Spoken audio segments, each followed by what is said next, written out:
নমস্কার বন্ধুরা, West Bengal cooperative service কমিশনের পক্ষ থেকে একটি লেটেস্ট নোটিফিকেশন প্রকাশিত করা হচ্ছে, যেটা দেখতে পাচ্ছ অ্যাডভার্টাইজমেন্ট নাম্বার 02/2024। সমস্ত কিছু এই ভিডিওতে তোমাদের বলছি, তো ভিডিওটি তোমরা অবশ্যই কন্টিনিউ করার চেষ্টা করবে। দেখো, প্রথমে যেটা বলেছে, applications are invited from the Indian citizen, যে কোনো ভারতীয় নাগরিক এখানে আবেদন করতে পারবে অনলাইনের মাধ্যমে। আবেদন শুরু হয়ে গেছে 11ই মার্চ থেকে, যেটা চলবে হচ্ছে 10ই এপ্রিল পর্যন্ত। ঠিক আছে, কোন ওয়েবসাইটের মাধ্যমে আবেদন করতে পারবে এখানে উল্লেখিত করা রয়েছে www.webcsc.org এর মাধ্যমে। তো কোন পোস্টে কতগুলি শূন্যপদ রয়েছে, বেতন কত, কোয়ালিফিকেশান কী লাগবে এখানে আমি তোমাদের সামনে উল্লেখিত করে দিচ্ছি। পোস্টের নাম হচ্ছে ক্লারিক্যাল ক্যাডার পদে তোমাদের এখানে নিয়োগ করা হবে। টোটাল শূন্যপদ রয়েছে 50টি। ক্যাটাগরি ভিত্তিক শূন্যপদ, ইউআরদের জন্য 25টি, ওবিসি এদের জন্য 5টি, ওবিসিবিদের 5টি, এসসিদের 10টি এবং এসটিদের জন্য 5টি। মিনিমাম কোয়ালিফিকেশন যেটা বলছে, graduation in any discipline from a university recognised by the UGC. ঠিক আছে, অর্থাৎ তুমি যদি গ্র্যাজুয়েশন যোগ্যতা সম্পন্ন হয়ে থাকো অবশ্যই তুমি এখানে আবেদন করতে পারবে।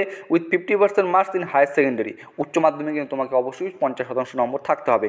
এর পাশাপাশি আরেকটি যোগ্যতা চেয়েছে, সেটা হচ্ছে ডিপ্লোমা ইন কম্পিউটার অ্যাপ্লিকেশনস। তোমরা এখানে অপশন দেখতে পাচ্ছ, diploma in computer applications or diploma in information technology from an institutions shall be for a duration of at least 6 month. মানে হচ্ছে ডিপ্লোমা ইন কম্পিউটার অ্যাপ্লিকেশন অথবা ডিপ্লোমা ইন ইনফরমেশন টেকনোলজি যে কোনো institute থেকে 6 মাসের মধ্যে হতে হবে। ঠিক আছে, এবং 38,513 টাকা তোমাকে হচ্ছে ইনিশিয়াল পে করা হবে প্রতি মাসে, যেটা কিন্তু এখানে উল্লেখিত করা রয়েছে।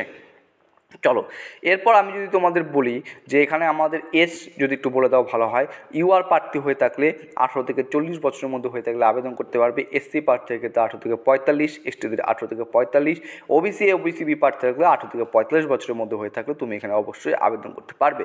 এখানে তোমাদের যদি টেবিলটিতে দেখায়, যেখানে এক্সামিনেশন ফি বাবদ তুমি যদি ইউআর ওবিসি প্রার্থী হও তাহলে 650 টাকা করে পে করতে হবে।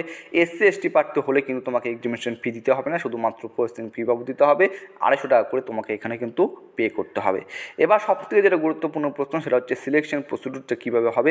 প্রথমে স্টেজ 1 যেটা এখানে উল্লেখিত রয়েছে, প্রথমে তোমাদের অনলাইনে একটা এক্সাম হবে, 150 নম্বরের এমসিকিউ 150টা কোশ্চেন্স থাকবে, যেখানে অঙ্ক, রিজনিং, জিকে, জিএস, ইংলিশ এবং বেঙ্গলি থেকে কোশ্চেন্স থাকবে।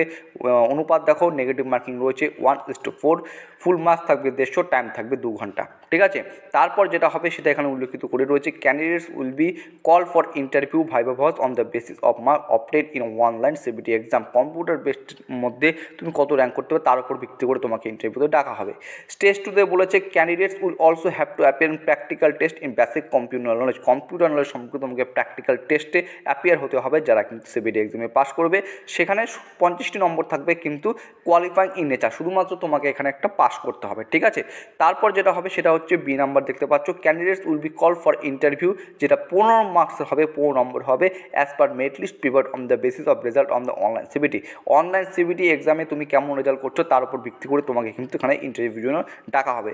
অর্থাৎ আমি এখানে বলতে পারি যে আমাদের ফাইনাল মেরিটটা কিসের উপর ভিত্তি করে তৈরি হচ্ছে, total marks for preparing the final merit list. Total marks will be calculated by adding marks obtained in online CBT 150 নম্বরের এবং মার্কস অবটেইনড ইন ইন্টারভিউ, যেটা 15 নম্বরের 2টি নম্বর যুক্ত করে এরপর নির্ভর করে তোমার কিন্তু ফাইনাল মেরিট লিস্ট তৈরি করা হবে, যেটা কিন্তু এখানে সুস্পষ্টভাবে উল্লেখিত করা রয়েছে। তো ইন ডিটেলসে তোমাদের এখানে আমি সব কিছু বলে দিলাম। যদি ভিডিওটি ভালো লেগে থাকে অবশ্যই লাইক করবে এবং কোনো কিছু জানার ইচ্ছে থাকলে অবশ্যই আমাকে কমেন্ট বক্সে কমেন্ট করার চেষ্টা করবে, প্রত্যেকে উত্তর দেওয়ার চেষ্টা করবো। ঠিক আছে, চলো আজকে ভিডিওটি এখানে শেষ করছি। তবে সবাই সুস্থ থাকবে, ভালো থাকবে, জয় হিন্দ।